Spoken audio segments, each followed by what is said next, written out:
Minsan, kailangan nating maniwala sa mga sabi-sabi upang tayo ay hindi mapahamak. At huwag din tayong basta-basta maniniwala sa mga taong kakakilala pa lang natin. Dahil baka iyon pa ang magdadala sa atin sa kapahamakan. Tawagin niyo na lamang po ako sa pangalang Trina, Tubong, Laguna. Nais ko lamang ibahagi ang aking kahindik-hindik at hindi kapani-paniwalang kwento. Ngunit hango ito sa tunay kong karanasan. Taong 2001, sa edad kong 23 anyos, ay nagtrabaho na ako bilang taga-alaga ng bata. Masasabi kong mahirap dahil ang bawat batang aking inaalagaan ay madalas parang hindi tinuturuan ng magandang asal. Kaya naman halos kalahating buwan lang ang itinatagal ko. Kung minsan pa ay umaabot lang ako ng 2 linggo. At matagal na po akong nagtatrabaho. Umabot na siguro ng 5 taon. Hindi ko na ako kasi matandaan sa katagalan na rin nun. Madam, ayoko na. Hindi ko na kaya ang ginagawa ng anak ninyo. Maghanap na lang kayo ng bago niyong taga-alaga. Yung kaya ng pasahod niyo. Hingal kong turan dahil sa kakasabunot sa akin ng maldita nitong anak na nasa 8 taon na. Pasensyahan mo na ang anak ko, Trina. Dadagdagan ko ang sahod mo. Basta't huwag ka lang umalis. Pakiusap ng ginang. Pasensya na ho. Maghanap na lang ho kayo. Ang hirap pong alagaan ng anak ninyo, ma'am. Ani ko.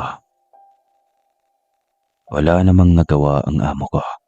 Dahil yun na ang desisyon ko. Humingi na lamang ito ng paumanhin. At pagkatapos ay ibinigay nito ang 1 buwan kong sahod na walang labis at walang kulang. Marahil ay alam naman ito at naiintindihan ang dahilan ko. Malaya akong nakaalis sa bahay nito. At pagkatapos ay agad akong naglakad patungo sa kanto. Dala ang bag at isang maleta na naglalaman ng mga gamit ko. Bago ako umalis ay pinakalkal ko muna sa amo ko para siguradong walang ibebentang sa akin. Nang makasakay ako sa bus ay umuwi ako sa lugar ng aking ina sa Laguna. Pagkarating ko doon ay nagulat ang mga ito sa pag-uwi ko. O insan, anong balita? Hindi mo na nakayanan, no? Kaya umuwi ka? Tanong ng pinsan kong si Bansot. Oo, abay ginawa ba naman akong pangtsimbag? Sasali yata sa wrestling yung anak ng amo ko na yon. Di babaeng tao kasalbahe. Inis kong sumbong sa pinsan ko. Abay kasalbahing bata nga.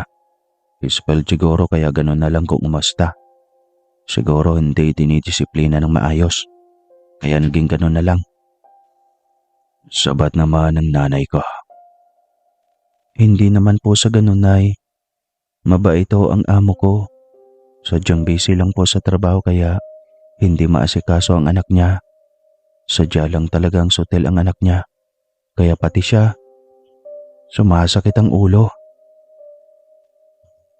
Ani ko na lang. Sa bagay, matanong ko lang. Nasaan ba ang asawa ng amo mo? Bakit nagtatrabaho? Siguro hiwalay na, ano? Siguro nagloko. Tapos nangapit bahay na at hindi na umuwi, ano? Wika ng aking inahabang nakangisi. Ay, si nanay kachismosa talaga. Hindi naman ho sa ganun, Nay. Abroad ang asawa ng amo ko. Siyempre, gusto lang tumulong kaya ganun. Ikaw talaga, inay.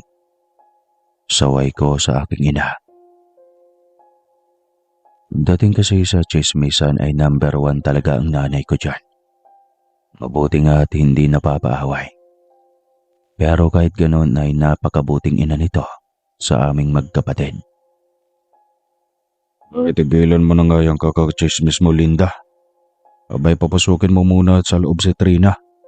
Nangangalay ng balikat niyan sa dala niyang bag. Suway ng aking ama. Ay, pasensya na anak. Sige, ipasok mo na yan sa loob. O Emerson, ipagtimpla mo ng kape ang ate Trina mo. Uwi ka naman ng aking ina habang inuutosan naman ito ang aking kapatid na ipagtimpla ako ng kape. Saglit pa kaming nagkwentuhan at kinuha ko sa bag ang mga pasalubong kong damit at ang inipon kong sahod. Ibibigay ko naman ito sa aking ina nang walang labis at walang kulang.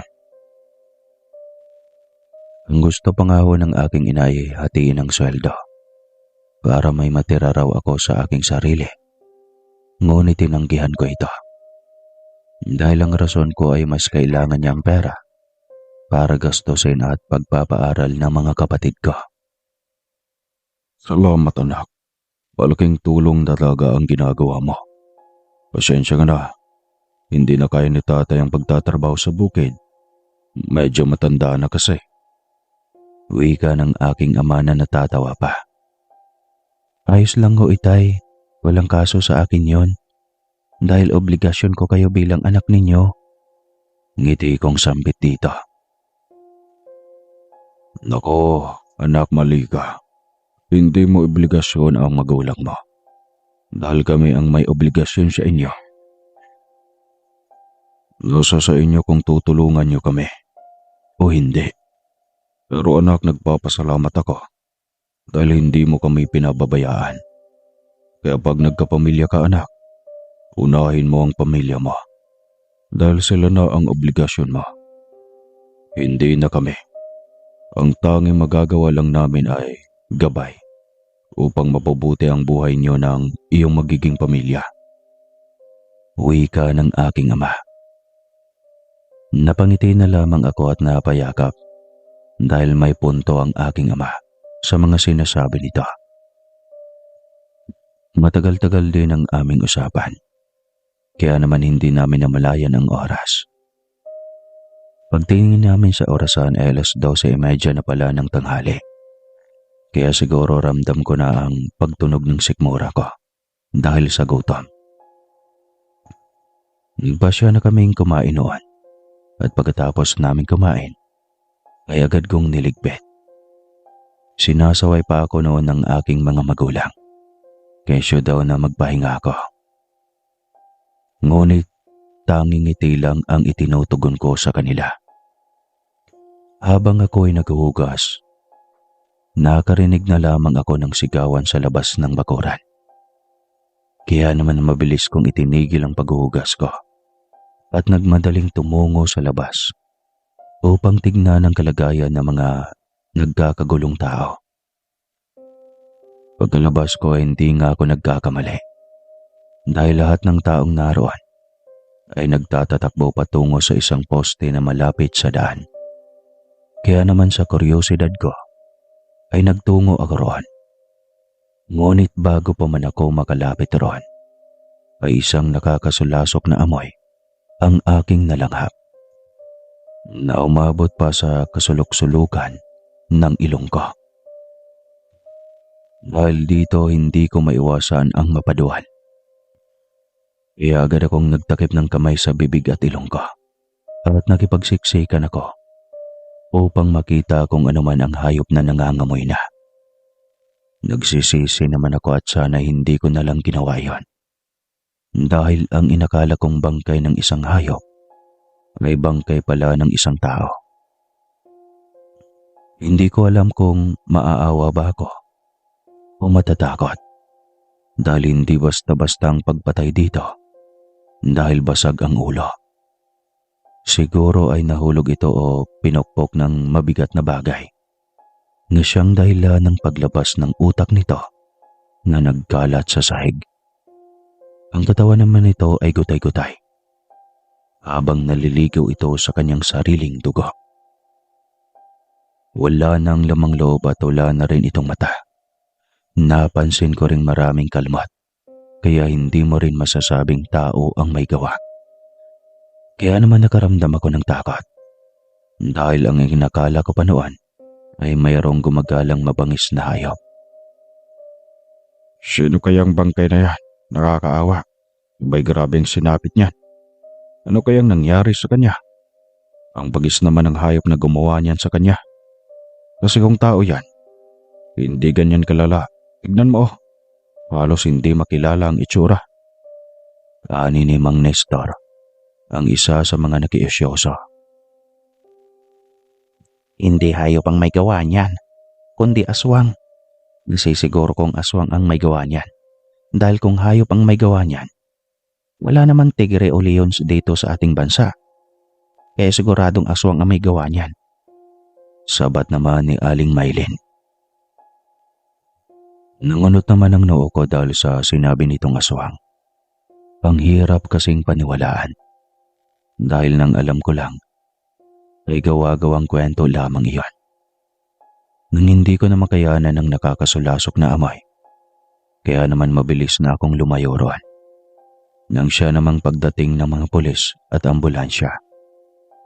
Nang hindi ko na makayanan talaga ay agad na akong umuwi.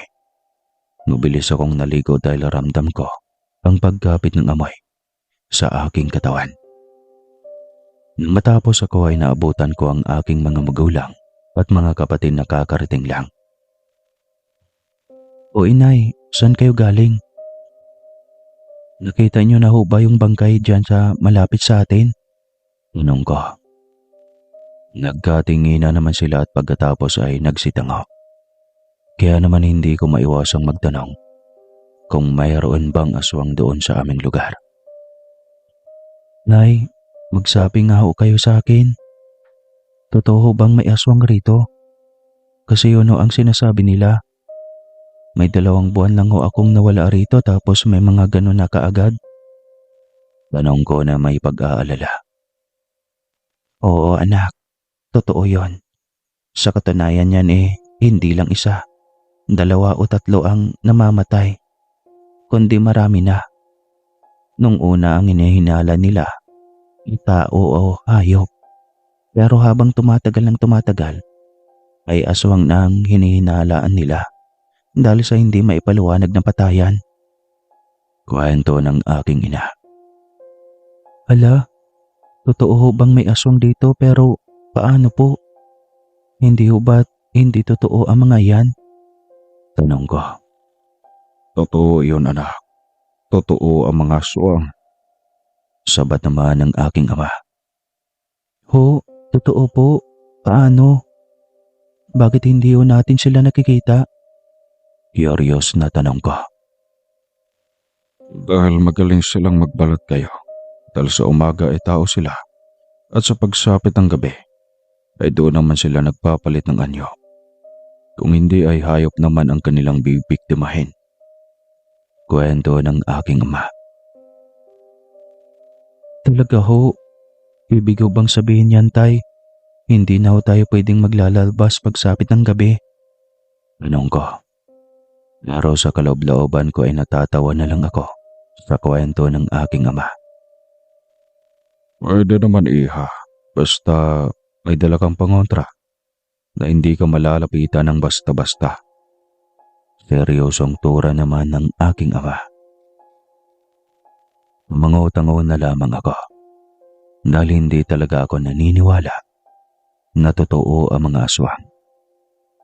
Para sa akin, kapag hindi nakikita ng 2 mga mata ko, ay hindi ako maniniwala.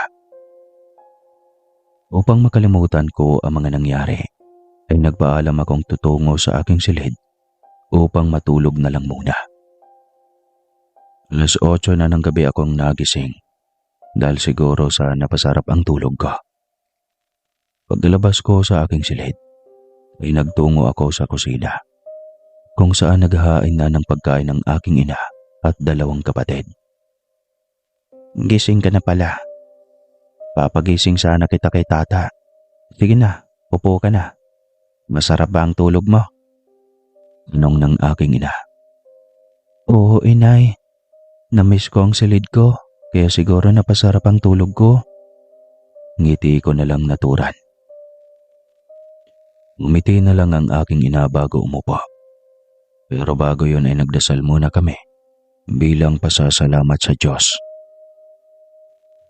sa grasyang ipinagkaloob niya. Siguro nga ho ang iniisip ng ibang makikinig ay OA kami o hindi na uso ang magdasal bago kumain. Pero yun ho kasi ang aming nakasanayan. Bilang paggalang at pasasalamat sa Panginoon. Matapos naming magdasal, ay kaagad na kaming kumain ng tahimik. Hindi tulad ng iba na nagkukwentuhan at kung ano-ano pa ang ginagawa habang kumakain. Dahil para sa amin ay pambabastos iyon at walang paggalang. Nang matapos kami ay tinulungan ako ng aking dalawang kapatid na si Emerson at Tata na magligpit at maghugas ng aming pinagkakainan. Nang matapos kami ay kanya-kanyang tungo na kami sa kanya-kanya naming silid. Habang ako ay nakahiga, naalala ko ang mga kaganapan kanina. At napaisip ako kung totoo ba talaga ang sinasabi nilang may aswang. Dahil para sa akin ay isang mabangis na hayop lang ang may gawa noon. Dahil mayroon naman talagang hayop na mabangis na kayang kumain ng tao. Siyempre hindi natin alam kung may naliligaw lang at saktong nakita ang babae. Kaya siguro iyon na lang ang kanyang pinanghapunan. Habang ako ay malalim na ang nag-iisip, bigla na lamang akong nakarinig ng kaluskos sa labas ng bintana ng aking silid. Sa una hindi ko ito pinapansin. Ngunit kalauna ay agad akong bumangon upang silipin ang ingay roon na sana ay hindi ko na lang ginawa. Dahil sa pagbukas ko ng bintana ay tumambad sa akin ang isang nakakatakot. Dahil sa pagsilip ko ay nagimbal ako sa aking kinatatawihan. Para ba akong nananaginip habang nakagising. Mula kasi sa labas ay tanaw ko ang isang nilalang na itim. Pulang-pula ang mga mata at parang asong ulol na tumutulo ang mga laway. May buntot din ito at may pakpak na parang sa paniki. At ang mas nakakatakot ay ang apat nitong kamay na may matutulis na kuko na kapag ikaw ay matamaan, ay tiyak na ikaw kamatay mo agad. May kinakain ito ngunit hindi ko maaninagan dahil sa medyo madilim ang paligid. Mas natakot ako nang huminto ito at matalim na tumitig sa akin. Kaya naman hindi ko alam kung ano ang gagawin ko. Nanginginig pa ang buong kalamnan ko nang iwan ito ang kinakain at dahan-dahang tumutungo sa gawi ko. Nang akmang lalapain ako nang bigla na lamang akong nagising. Napahawak pa ako noon sa aking dibdib dahil sa habol hining ang aking nadarama. Dahil ang akala ko ay totoo yon. Yun pala ay isang masamang panaginip lang pala ang lahat. Kaya naman nakaramdam ako ng kaginawaan na hindi pala totoo ang lahat. Mabilis akong bumangon upang uminom ng tubig sa kusina. Madaling panahon kaya nagmadali akong uminom. Dahil sa takot na baka magkakatotoo ang aking panaginip. Balik ko ay tinignan ko kaagad ang orasan. Nakita kong pasado 2:00 pa lang ng madaling araw. Kaya naman bumalik ako sa pagkakatulog. Isang yugyug mula sa aking balikat ang nagpagising sa akin ng umagang iyon. Ate, gising. Dahil sumama ka sa akin. May ano kasi. Uwi ka ng kapatid kong si Tata na hindi alam kung ano ang sasabihin ng pinutol ko iyon. Anong kasi? Bakit hindi mo ba sabihin, Tata, ang gulo mo naman? Hindi mo ayusin? Inis kong turan. Dahil inaantok pa ako sa mga sandaling iyon. Ano kasi? May patay na namang natagpuang malapit sa bakuran, ate. Takot na turan ito. Dahil dito ay mabilis akong bumangon. Ito lang pasabing tumakbo palabas ng aming bahay. Nagsasabi nga ng totoo ang aking kapatid. Mula sa labas ng aming bakuran ay naroon ang mga tao na nagkukumpulan at para bang may tinitignan. Pansin kong lahat sila ay nakatakip ang bibig at ang ilong. Naroon din ang aking mga magulang, kung saan nakita ko ang halimaw kagabi na mayroong kinakain. Kaya naman mabilis akong tumungo roon sa pinagkukumpulan. Totoo ngang nakakasulasok na ang amoy. Kitang-kita ko ang hindi makilalang mukha ng bangkay. Nagutay-gutay ang katawan. Katulad kahapon ay wala na rin itong lamang loob. Base naman sa kasuotan nito ay pangbabae. Kaya marahil babae na naman ang biktima. Nagsidatingan naman ang mga kapulisan at ambulansya. Kaya naman binigyang daan ng mga at naroroon. Mabilis nilang na-recover ang bangkay. Tulad ng sabi ng iba, ay aswang raw talaga ang may gawa noon. Ang iba naman ay hindi naniniwala. Nakali ka na. Pumasok ka na sa loob. Hoy Emerson, Tata, halina kayo. Pumasok na kayo sa loob. Wika ng aking ina. Habang tinatawag pa nito ang dalawa ko pang kapatid na si Tata at Emerson. Umangaw naman ang dalawa at kalauna ay sumunod na kaming pumasok sa loob ng bahay. At agad nila yung isinarado. Ang aking ama naman ay pababalik-balik na ang naglalakad at tila problemado. Hoy, Boyet, ano ba yung ginagawa mo? Halika't umupo ka muna. Ano bang problema mo? Tanong ng aking ina. Hindi mo ba nakikita, Arlinda? Halos araw-araw ng patayan dito sa ating lugar. Nag-alala lamang ako sa ating mga anak. Hindi naligtas dito. Ang mabuti pa ay umuwi muna tayo sa probinsya. Uwi ka ng aking ama. Pero hindi naman pwede, Boyet. May mga utang pa tayo na kailangang bayaran. Sige, maghanap ka ng pera para bayaran ang mga pinagkakautangan natin. Nang sa ganun ay makaalis tayo kaagad dito. Sambit naman ng aking ina. Natahimik naman ang aking ama. Marahil alam nitong may punto ang aking ina. Kahit gusto man naming umalis ay hindi pwede. Dahil may mga utang pa kami na kailangan naming bayaran. Ganito na lang, Nay. Tay, ngayong araw maghanap po ako ng ma-applyan para mabilis mabayaran ang utang natin. Makaalis tayo kaagad dito. Sabot ko naman. Pero na, saan ka hanap dito? Di ba't nakita mong napakadelikado na? Mas mabuting nandirito na lang kayo kaysa naman mapahamak kayo. Kaya ko namang pag-uusapan ng mga pinagkakautangan namin ng iyong ina. Uwi ka naman ng aking ama.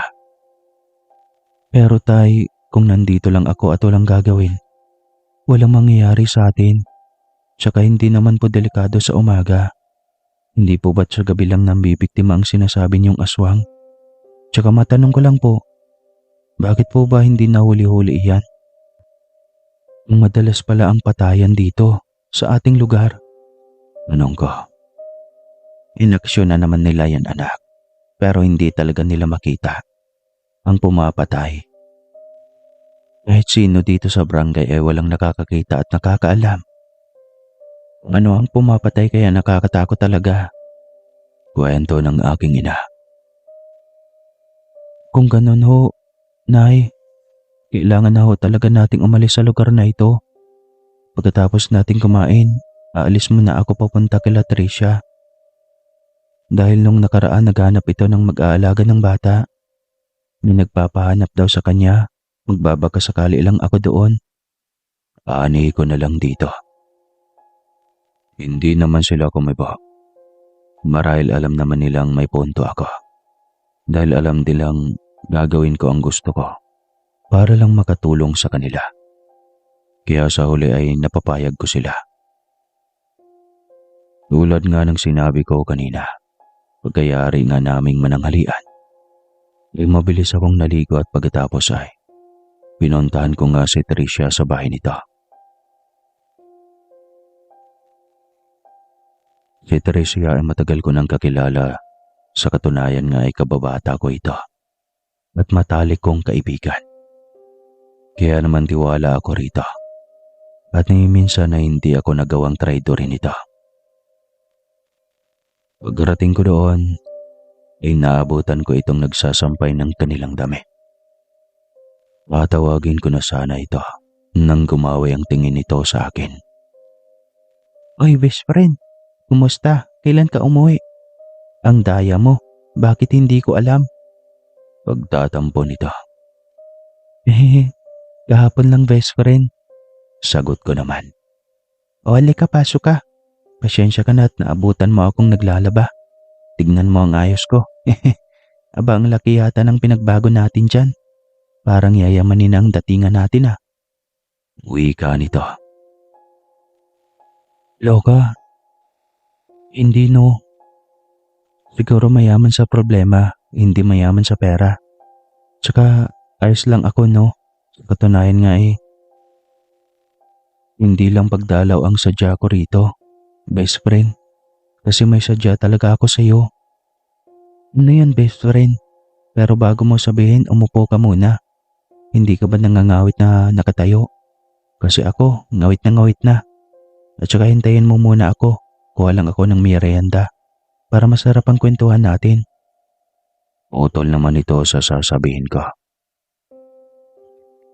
Sige, kahit kailan ka talaga Tricia, hindi ka pa rin nagbabago. Talagang chismosa ka pa rin ha. Awang ani ko. Tumawag lang ito at pagkatapos ay nagmadaling pumasok sa loob ng bahay nito. Ako naman ay pinagmasdan ng kabuuan ng bahay nito. Wala pa ring pinagbago. Ngunit pansin kong wala itong kasama. Dahil dati kapag nagpupunta ako ay naroon ang lola nito.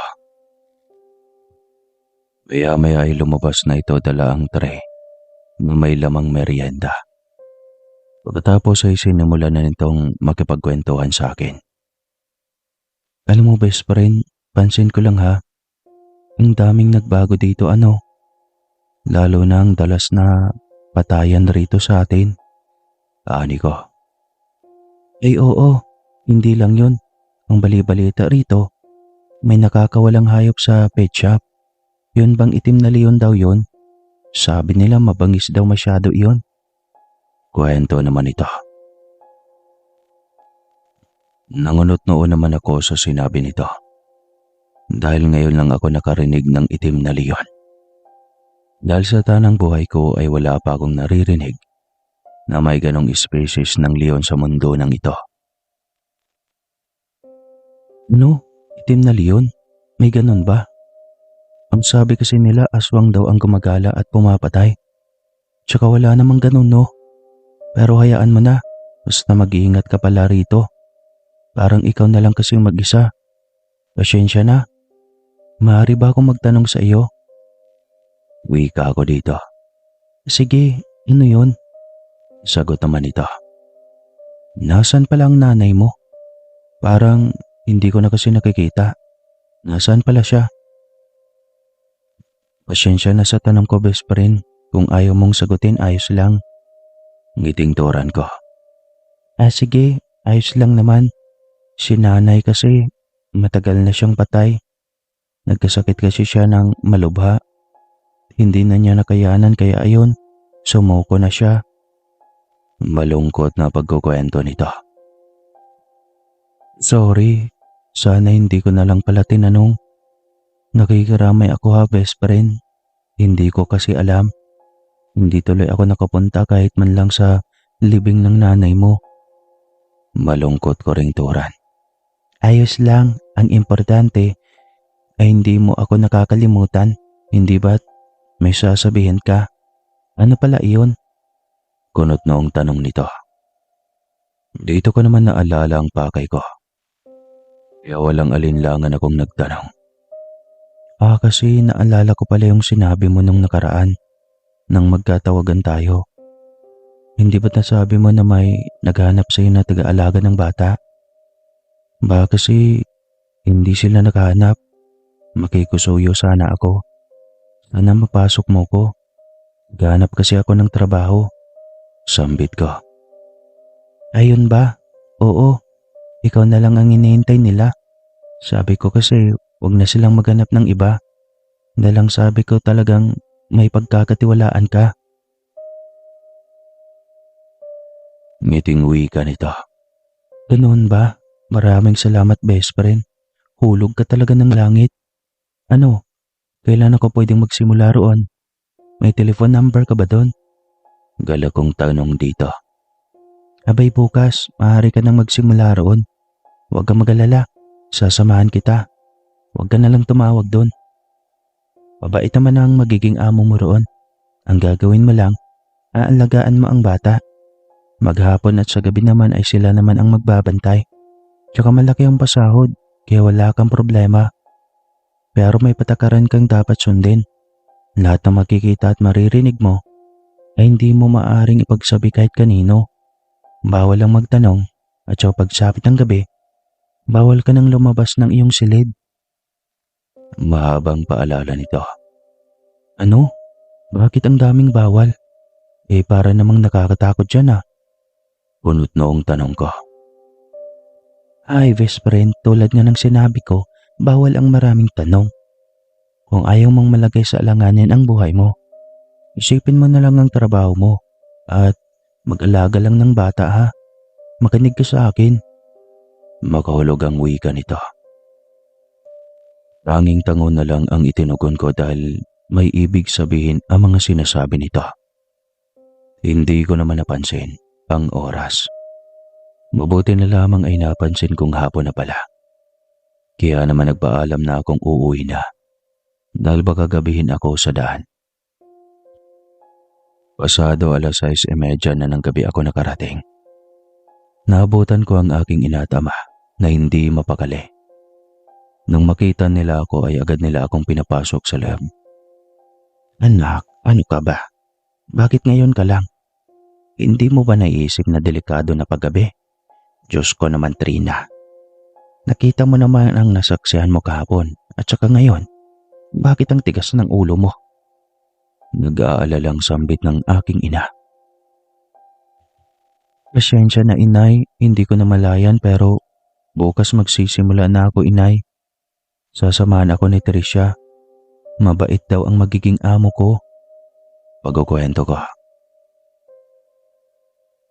Abay, magandang balita iyan anak. Pero palagi kang mag-iingat. Tandaan mo, kapag hindi mo kaya, umalis ka ha. Paalala nito sa akin at pagkatapos ay niyakap ako nito. Nakaagad ko namang tinugunan. Ganon din ang aking ama at 2 kapatid. Nang gabing iyon ay masaya kaming nagsalo-salo sa hapunan. Pagkatapos namin ay ang 2 kong kapatid na ang nagpresentang maghugas. Kaya naman tumungo ako sa aking silid. At doon inayos ko na ang lahat ng aking dadalhin. Isang maleta lamang iyon na maliit na nilagyan ko ng mga personal na bagay. Tulad ng damit at mga iba pang mga pangangailangan ko. Pagkatapos ay maaga akong natulog. At pagsapit ng umaga, ay nagpaalam na akong aalis na. Pero bago iyon ay mayroon inabot sa akin ang aking ama. Kwintas ito ngunit kakaiba. Pero tinanggap ko pa rin ito. Anak, suotin mo yan ha. Ang proteksyon mo sa mga alagad ng dilim. Huwag mong huhubarin. Kahit anong mangyari. Nang sa ganun ay hindi ka nila malapitan. Yan ang pakiusap ko sa iyo anak. Para rin sa kaligtasan mo iyan. Wika ng aking ama. Salamat po itay. Kayo rin ho. Mag-iingat ho kayo. Pinapangako ko ho na kapag nakaipon ako, iaalis tayo sa lugar na ito. Pinapangako ko iyan itay. Kaya kayo ha, tata, imersyon. Makinig kayo kay inay at itay ha. Huwag matigas ang ulo. Mag-aral kayo ng mabuti. Lumuluhang turan ko. Opo ate, ikaw rin po ha. Mag-iingat ka po. Nandito lang kami nila nanay at tatay para sa'yo. Wika naman ng kapatid kong si Emerson. Niyakap ko naman ang dalawa kong kapatid bago magpaalam na ako'y tutuloy na. Bit-bit ang malita kong dala patungo sa bahay ni Tricia. Naabutan ko naman itong mayroong kausap at may nakaparadang isang mamahaling sasakyan. Nakita naman ako ni Tricia kaya naman mabilis ako nitong sinalubong at pinapasok muna sa loob. Madam, siya ang sinasabi ko sa iyo, ang kaibigan ko. Ngiting wika ng best friend ko. Nga siya ba? Masaya akong makilala ka, Trina. Siguradong magiging masaya ang anak ko sa bagong mag-aalaga sa kanya. Ngiting bati ng ginang. Ako rin ho, madam. Masaya rin akong makilala kayo. Hindi ko akalaing kilala na ninyo ako. Ngiting wika ko. Ha? Yun ba? Lagi kasing kinakwento ng kaibigan mo, kaya natandaan ko na ang pangalan mo. Mabuti at napapayag ka ni Tricia. Ngiting tanong nito. Kasi ho, kailangan ko ng trabaho. Umalis na ho kasi ako doon sa pinapasukan ko dati. Masyado ho kasing hyper ang anak ng amo ko. Sa totoo lang po, 9 years old na po iyon kaya lang ho, mapanakit. Sabi ko. Ganon ba, nako? Huwag kang mag-alala. Mabait ang anak ko. She's only 5 years old. Babae siya. Hindi siya tulad ng ibang bata. Tahimik lang ang anak ko. Kung gusto lang niya, ay manood ng paborito niyang Barbie. Ngiting tura ng ginang. Ay, ganon po ba? Ayos lang po sa akin yun. Huwag po kayong mag-alala. Mapagkakatiwalaan ho ako. Pangako ho. Gagawin ko ang best ko sa pag-aalaga. Ngiting turan ko. Nagkatingin na naman ang mag-asawa. Napansin ko ay masyadong bata ang kanilang muka. Kaya naman nakaramdam ako ng hiya. Dahil para sa akin, ay mas mukha pa ako matanda dito. Maganda naman ako pero mas maganda ito. Dahil bukod sa parang gatas na balat, ay matangkad at balingkinitan ang pangangatawan nito. Iisipin ng iba ay mayroong lahi ito. Ilang saglit pa ay umalis na kami kasama ang best friend ko na may dala rin itong damit. Habang kami ay nasa sasakyan, ay nagkwentuhan pa kami. Aminin kong nakagaanan ko ng loob ang magiging amo ko. Dahil hindi mo talaga makikitaan ng masamang ugali dahil sa malaanghel na mukha ng mga mag-asawa. Si Tricia naman daw ay magtatrabaho din doon. Bali magkasama kami. Kaya hindi raw ako mababagot roon. Magkasama din daw kami sa isang kwarto. Ang magiging trabaho pala nito ay paglilinis at pagluluto. Kumbaga si Tricia ay kasambahay. Ako naman ay babysitter. Sa madaling salita, ay taga-alaga ng bata. Pansin ko lang sa daanan ay masyadong liblib at wala akong makita ang mga bahay. Pagdating namin doon ay aaminin kong nawala ang takot na aking nadarama. Dahil sa ganda at lawak ng mansyong aking natatanaw. Pagpasok ng sasakyan ay agad na itong pinark. Pagkatapos ay bumaba na kami. Okay ka ba? Hindi ka ba nahilo sa biyahe? Welcome to my Villa Santi house. Trina, pumasok na tayo sa loob para makakain. Ngiting tura ng aking amo. Tumango naman kami at sumunod dito. Pagkapasok pa lang namin ay hindi ko maiwasang mamangha sa ganda at lawak sa loob ng mansyon ng aming pinagtatrabahuan. Nasisiguro kong lahat ng mga gamit at mga pang-design ay siguradong milyones ang halaga. Ilang lakad ba bago ko may makarating sa kusina? Dahil maraming silid ang makikita roon. Na kapag hindi mo kabisado, ay maaari kang maligaw. Pagdating namin sa kusina ay natakam ako sa iba't ibang putahe na nakahain roon. na tila ngayon ko lang nakita sa tanang buhay ko. Kahit kasi nagtatrabaho ako sa iba't ibang bahay, ay wala akong nakitang ganun kasarap. Agad kaming pinaupo doon at ganun din sila. Sige, kumain na tayo. Alam kong gutom na kayo. Huwag kang mahiya. Kumuha ka hanggat gusto mo. Ngiting Tora ng ginang. Nagpasalamat naman ako bago kami kumain. Sarap na sarap ako nang matikman ko ang lutong iyon. Marami din itong mates. Nakapagkwentuhan pa ang mag-asawa sa amin. At sinabi nila ang pangalan ng kanilang anak. Hana daw ang pangalan ng batang aking aalagaan. Tsaka nga pala, wag nang madam o ma'am ang itawag mo sa akin. Masyado man naman akong ginagalang. Tawagin mo na lang akong ate. Okay na iyon. Ako nga pala si Risa. Kaya tawagin mo na lang akong ate Re. At ito naman ang kuya mo. Tawagin mo na lang Kuya Sandro. Ngiting Tora ng aking amo. Tatandaan ko yan ate. Ngiti ko na lang bago ko ipinagpatuloy ang pagkain. Nang matapos kami ay nagtungo kami sa aming silid upang doon ay ayusin ang mga gamit namin. Sinabi na rin ni Ate Risa na bukas na ang simula namin. Pero mamaya raw ay ipakilala na raw ako nito sa kanyang anak. Ay best friend, yung sinasabi ko ha, mamaya makilala mo na ang bata. Paalala nito. Oo naman best friend, ititikom ko ang bibig ko. Pinapangako ko yan. Ngiti ko namang sagot. Pagkatapos naming mag-ayos ay lumabas na kami upang puntahan ang mga amo namin. Dahil ipapakilala raw ako nito sa kanilang anak. Tumungo kami sa sala. Kung saan ay naroon ang batang habang naglalaro ito ng kanyang mga laruan. At ang mga mag-asawa naman ay nanonood. Oh, tapos yun na bang ayusan ang inyong mga gamit?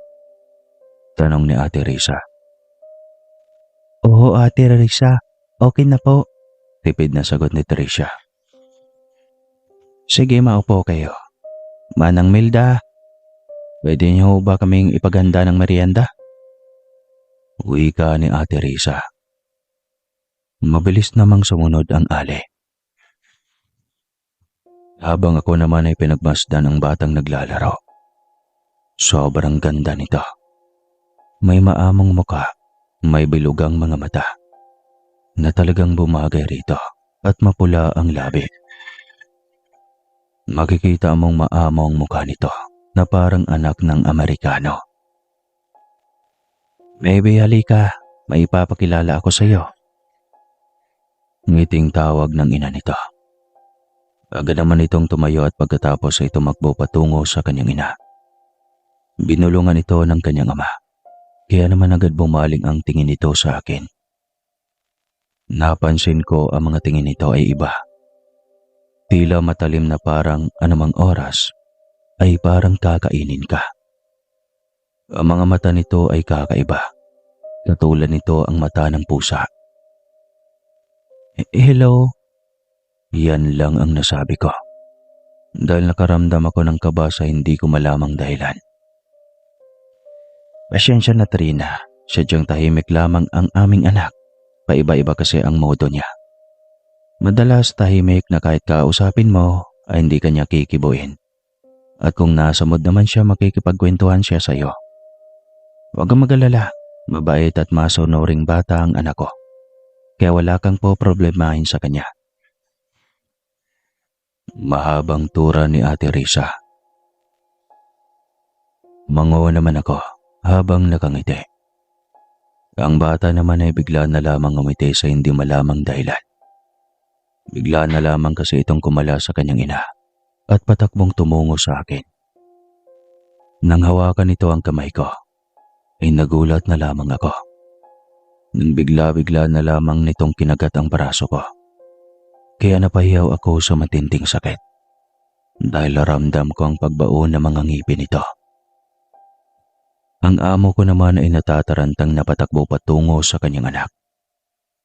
Nung una ay ayaw kumalas nito dahil ramdam ko ang pagkapit ng bibig nito habang sinisipsip ang dugo ko na patuloy na umaago sa sahig. Mabuti na lamang ay natanggal ito ng amo kong si Kuya Sandro. Nang mabitawan ako nito ay agad nitong inalayo ang bata. Sa akin naman ay kita kong nagpupumiglas ang bata at napansin ko ang mga mata ng bata. Pulang-pula iyon. Pero agad nila iyong dinala sa silid nito. Ako naman ay ginagamot ni Ate Risa habang si Tricia naman ay nag-aalala sa akin. Pasensya ka na, Trina. Sa ginawa ng aking anak. May sakit kasi siya kapag kasi sumusumpong ang pagiging bayolente. Yan ang isa sa mga dahilan kung bakit umaalis ang mga nag-aalaga sa kanya. Malungkot na tura ng ginang. Ganun ho ba? Huwag kayong mag-alala. Gagawin ko ang best ko para ho sa anak ninyo. Ngiting turan ko. Oo, iha. Mabait na bata si Hana, kaso nga lang ay may sakit siya.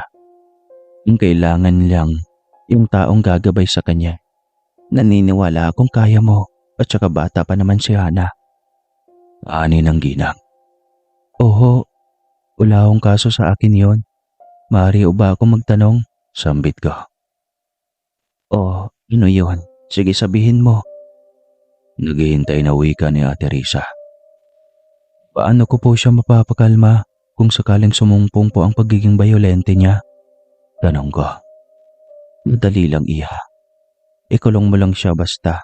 Yung mga tinuturo sa'yo ni Tricia, sundin mo na lang yon. Ngiting tura ni Ate Risa. Tumango naman ako. Ilang saglit pa ay gumibi na. Nagapunan mo na kami bago matulog. Unang gabi ko roon. Halos hindi ako makatulog. Siguro ay naninibago lang ako. Si Tricia naman ay mahimbing na ang tulog. Habang ako ay nag-iisip, ay nakarinig na lamang ako ng mga angil na hindi maipaliwanag sa labas ng aming silid. Noong una ay iniisip ko na baka pusa lang iyon. Ngunit naalala ko palang na isang hayop ay wala akong makita doon. Sa pangalawang beses, pangatlo at pang-apat, ay doon ako nagpasyang bumangon. Bubuksan ko na sana ang pinto ng maalala ko, ang bili ng kaibigan ko, na bawal nang lumabas pagsapit ng gabi. Kaya naman, pinakinggan ko na lang ang mga ingay sa labas. Itinapat ko ang tenga ko, upang maayos kong marinig ang lahat. Nakarinig ako ng ingay at parang nabasag na kagamitan. Nakarinig ako ng isang babaeng humingi ng tulong at nagmamakaawang pakawalan ito. Ngunit dinig ko ang paghalakhak ng mga nasa labas. Pagkawari ko ay may hindi magandang nangyayari sa isang babae. Napatakip ako sa bibig at napapikit ng marinig ko ang huling sinabi ng babae. Batid kong ito ang amo namin. Sige na anak, maghapunan ka na. Alam kong kanina ka pa nagugutom. Wika ng ginang. Huwag po, maawa ho kayo sa akin ma'am. May mga anak ho ako. Pakiusap ho, kailangan ako ng pamilya ko. Lumuluha at nagmamakaawa ng wika ng ginang. Wala akong magagawa. Ngunit, gutom na ang anak namin. At gusto niya ang laman mo dahil mataba ka. Kasalanan mo yan. Dahil nagpakalusog ka, kaya ang tingin sa'yo ng anak ko ay lechon. Sige Hana, simulan mo na. Wika ng ginang habang humahalakak. Narinig ko kung paano umangil ang nilalang na nasa labas habang si Ate Monet, ang isa sa mga katulong, ay tumatangis at napapahiyaw sa mga ginagawa sa kanya. Kaya maya pa hindi ko na narinig ang sigawan. Lalabas na sana ako nang may biglang humawak sa baraso ko at hinila ako nito palayo sa pinto. Ano bang ginagawa mo, Trina? Buong akala ko ay natutulog ka. Anong gagawin mo sa labas? Bulong nito sa akin. Kasi, si Ate Monet, umiiyak at humihingi ng tulong. Tresha, ano bang meron dito? Bakit parang may kakaiba kay Hana? Magtapat ka nga sa akin. Bulong ko ring sambit. Huwag mo nang alamin, hindi ba't sinabi ko sa iyo? Kung ano man ang marinig at makita mo ay baliwalain mo. Huwag nang matigas ang ulo, Trina. Para rin sa iyo to. Kung ano man ang nangyari kay Monet, huwag mo nang aalamin. Pero sa'yo siguro kung wala na siya. Tulad mo, nakikialam din siya. Wika nito. Hindi naman ako nakakibo, kahit na maraming tanong sa aking isipan na gusto kong maliwanagan. Unang gabi ko lang iyon, pero nakakatakot na talaga ang nangyayari. Ano, hindi ka pa rin ba matutulog? Lalanin mo bukas ang simula mo para mag-alaga sa batang iyon. Galit na tura ng kaibigan ko. Umango naman ako at bumalik na sa higaan. Pinilit kong makatulog, kahit na naalala ko ang mga kaganapan noon. Kinabukasan ay maaga akong nagising. Naliyon ang una kong simula sa trabaho. Tinuruan ako ng dating nag-aalaga roon sa bata kung ano ang dapat at hindi ko dapat gawin. Binalaan ako ng mga ito na kung ano lang ang gusto ng bata, ay yun lang ang ibibigay ko. Nakikinig ka ba? Bakit parang ang layo ng isip mo? Ay nako, kay bago mo lang dito, huwag kang gagawa ng kapalpakan dahil hindi mo magugustuhan ang gagawin sa'yo ng alaga mo. Mag-ingat ka sa kanya. Bata man siya sa iyong paningin, nakakamatay rin. Makahulog ang wika ng isa sa mga katulong. Napalunok naman ako ng sarili kong laway dahil naaalala ko na naman yung mga nangyari kagabi. Itatanong ko na sana yung tungkol kay Monet nang pigilan ako ng kaibigan ko. Trina, halika na. Ihatid mo na ang pagkain ng bata. Gutom na iyon. Mas maiging samahan mo na kita sa kanya. Nito.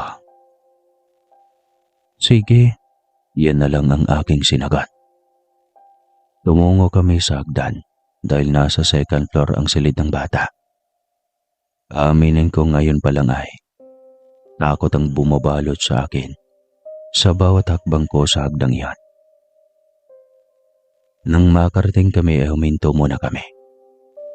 Ako naman ay pigil hiningang habang pinipihit ang seradora ng pintuan ng silid ni Hana. Bukas ko ay madilim ang paligid, pero bukas ang TV.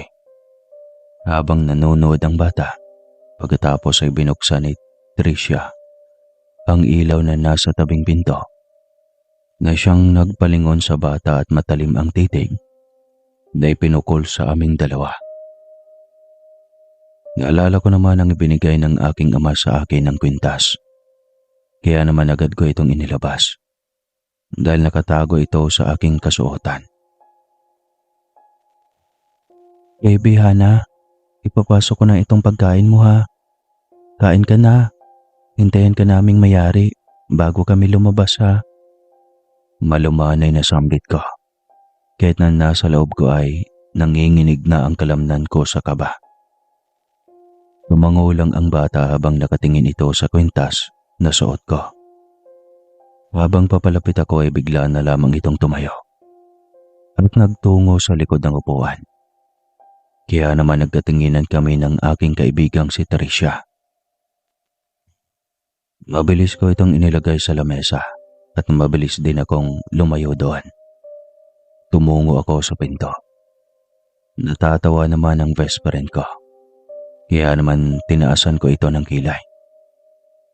Napangangapa ako nang nilantakan nito ang isang buong laman ng baboy. Hindi ako makaimik habang hindi ako makapaniwala sa mga nakikita ko. Alam kong hilaw pa iyon dahil saglit lang itong pinakuluan. Kaya alam kong may dugo pa ang karne na iyon. At mabilis lang nitong inubos ang karne. Nang matapos ito ay tumingin lang ito sa akin at ngumiti. Kaya naman nginitian ko rin ito pabalik. Dahan-dahan akong tumungo roon pero ito ay umatras. Kaya naman mabilis kong kinuha ang pinagkainan nito at mabilis din kaming lumabas. Pero bago iyon ay muli naming pinatay ang ilaw at isinarado ang pinto. Lumipas ang 2 linggong itinagal ko roon. Unti-unti kong napatunayan na ang pamilyang aking pinagtatarabuan ay isang batiklan. Ang batiklan ay uri ng aswang. Maliliksi at hayok ito sa lamang loob ng tao. Pero nananatili akong tahimik. Lahat ng nakikita at naririnig ko ay isinawalang bahala ko na lang para sa kaligtasan ko. At nalaman ko rin na sila rin ang nagasik ng lagim sa aming lugar. Alam kong magtataka kayo kung papaanong makakamang biktima sila sa aming lugar kung malayo ang bahay nito roon. Tulad nga ho ng sinabi ko, ay mga aswang ho sila. At kahit saang lupalop nakakarating, nakakalapit na rin ako sa bata nun.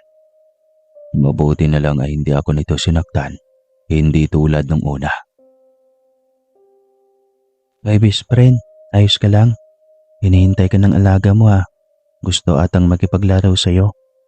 Basta ilabas mo lang yung anting-anting mo para hindi ka niya sasaktan. Basta wag mong hayaang makita ni Ate Risa o mga katulong dito. Bili ni Teresia sa akin. Oo naman, alam ko iyan. Sige na, punta man na ako sa taas. Uwi ka ako. Nang pumunta ako ay nakita ko itong bumaba ng hagdan. Habang nakatingin ito sa akin, naani mo'y gusto akong sakmalin. Baby Hana, anong ginagawa mo rito? Halika, akyat na tayo sa taas. Kabadong turan ko. Ayaw ko, gusto ko pa kumain. Gutom pa po ako. Uwi ka nito habang unti-unting lumapit sa akin. Gutom ka na agad?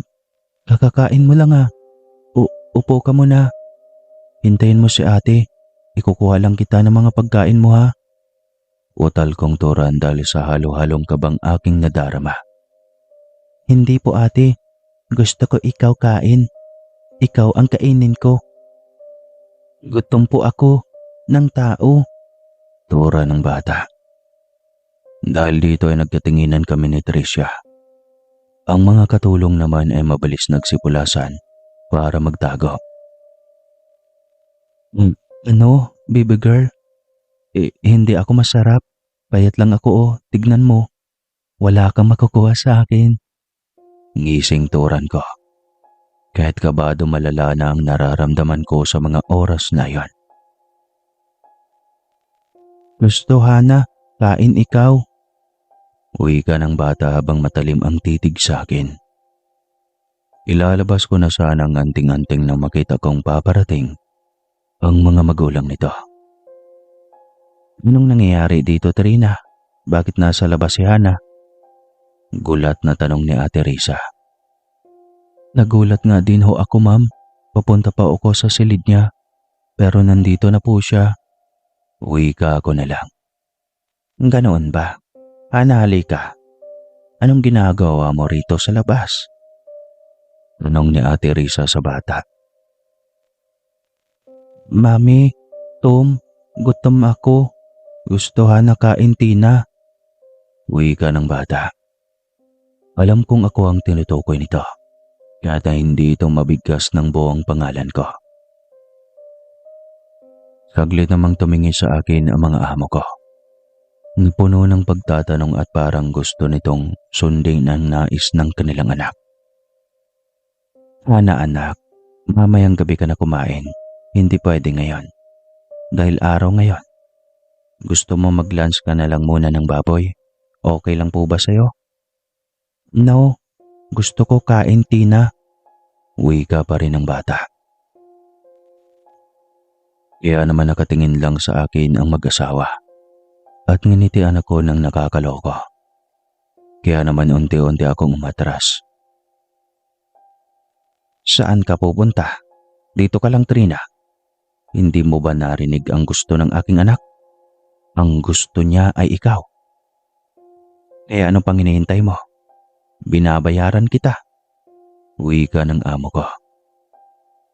Anong pinagsasabi ninyo, ate? Lahat kayo halimaw. Alam ko na ang lahat. Kayo ang pumapatay dito sa lugar na ito. Napakasama ninyo. Dapat sa inyo sunugin sa kadagat-dagatang apoy. Hindi kayo bagay sa mundong ito. Turan ko. Tama ka. Tulad nila hindi ka na makakalabas pa. Huwag kang mag-alala. Babayaran ko ang mga magulang mo. Sasayahin ko muna sila bago din namin maging pagkain. Ani ni Kuya Sandro. Ang sasama nyo, sa tingin nyo. Papayag akong magpakain sa anak ninyo. Nagkakamali kayo. Dahil lalaban ako para sa sarili ko. Wika ko kahit na hindi ako sigurado. At pilit kong nilalakasan ang loob ko. Hanging tawa lang ang itinugo ng mga ito. Nagulat naman ako nang makita ko ang bata na unti-unting nagbabago ng anyo. Ang magandang wangis nito ay napalitan ng nakakakilabot na itsura. Tulad ng nakita ko nung gabing nasa bahay ako. Ikaw ang halimo na nakita ko noon. Nanginginig kong turan. Oo, siya nga. Wala kayong mundo dito. Kami dapat ang maghari. Kayo'y pagkain lamang. Tugon naman ni Ate Risa. Magsasalita na sana ako nang bigla na lamang tumalon ang batikla na bata at napunta ito sa aking harapan. Kaya naman nataranta ako. Habang unti-unti akong napapaatras, patakbo sa aming silid ng aking kaibigan. Ang batikla naman ay patuloy lang na lumalapit.